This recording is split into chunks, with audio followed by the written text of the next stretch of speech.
Indiana here at plus 2.5.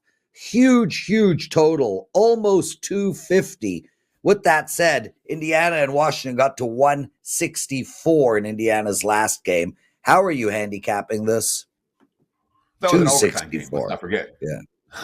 It was 264, but that was an OT game. And, of course, the Pacers were lucky to win that game, facing the worst team in the league before the break.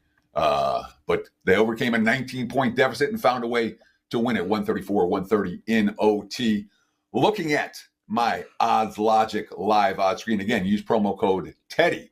Get a free 7-day all-access trial for the Odds Logic live odds screen. It's a really good product.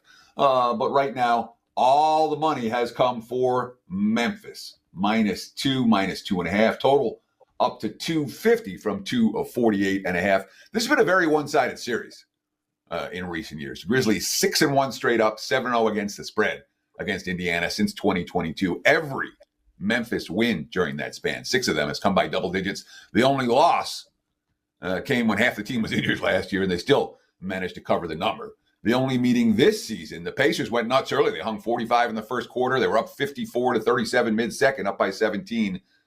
And then Memphis made a run and didn't stop. It was 74-53 Grizzlies after halftime. They won the game by 15. These first game back off the All-Star break, I'm always interested in the coaches' quotes.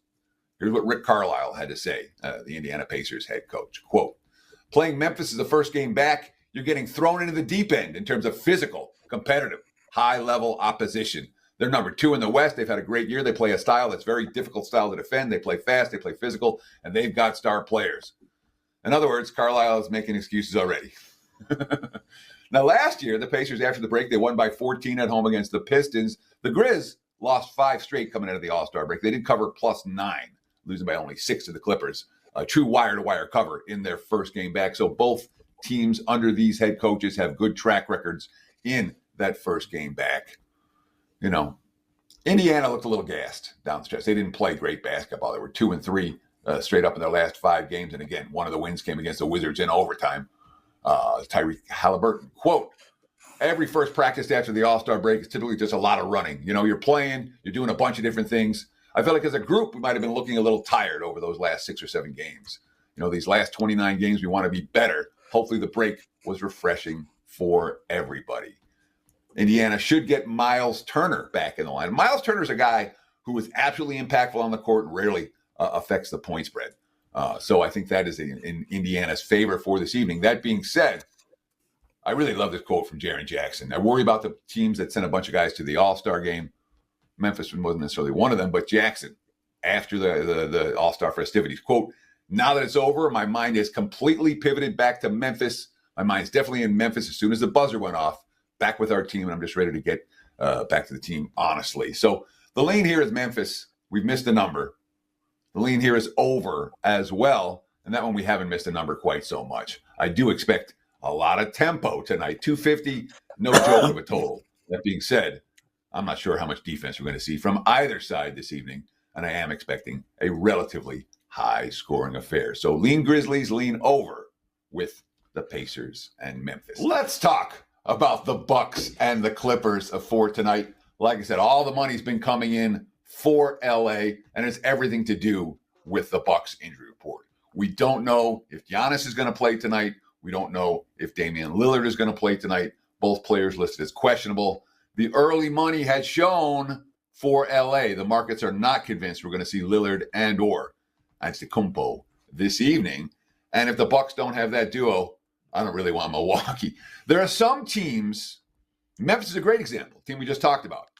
Indiana's a great example, a team we just talked about. When they're missing a key player or two, boy, the depth is there and everyone else steps up. And we trust those squads when they're missing players and catching extra points. Milwaukee's not like that. When Giannis isn't in the game, when Lillard is in the game, the supporting cast simply isn't good enough. Even with Kyle Kuzma joining the team. And of course, you know, Doc Rivers isn't too worried. Well, we started out, 2-8.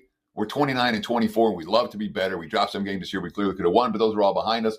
Hopefully we'll have great health in the second half of the year, and I love where we're at. That's not an urgency quote. There's urgency for the Clips, in a sense. Nicholas Batum, we got a lot of road games coming up. They're on a long road trip here to come out of the break. It can be good as a team just to stick together, get together in the gym, practice, get to know the guys. We got some great big games coming up. It'll be good for the rest of the season. Clippers beat the Bucks soundly last month. James Harden scored 40 points. They beat him by 10 in that contest. And in general, I'm going to bet against NBA line moves 5 points, regardless of player absences. Milwaukee, I don't know if I'm doing that tonight. If Giannis plays, you'll get a great number right now with the Bucks. That being said, I'm not convinced he's going to be in action tonight, and that's one we're going to wait until a little bit closer to tip-off before we get involved with it. We get involved at all, Lawrence. We need to know if the Bucks' top two guys are in or out. Well, we got a pair of plays up in the association for tonight. I got a whole list of stuff to talk about post All-Star break NBA. If you want to go there, Lawrence, because I do have some notes for post All-Star break strategies in the association. Yeah, let's do it. We had a nice run with 67% the last week before the break in the NBA, 61% here in February, and I am locked and loaded with a pair of NBA winners for tonight. We may add more later, but right now there's two that absolutely stood out, one of which is a 4-star, one of which is a 3-star. You can get them both right now. The value price package, WT.buzz/TC.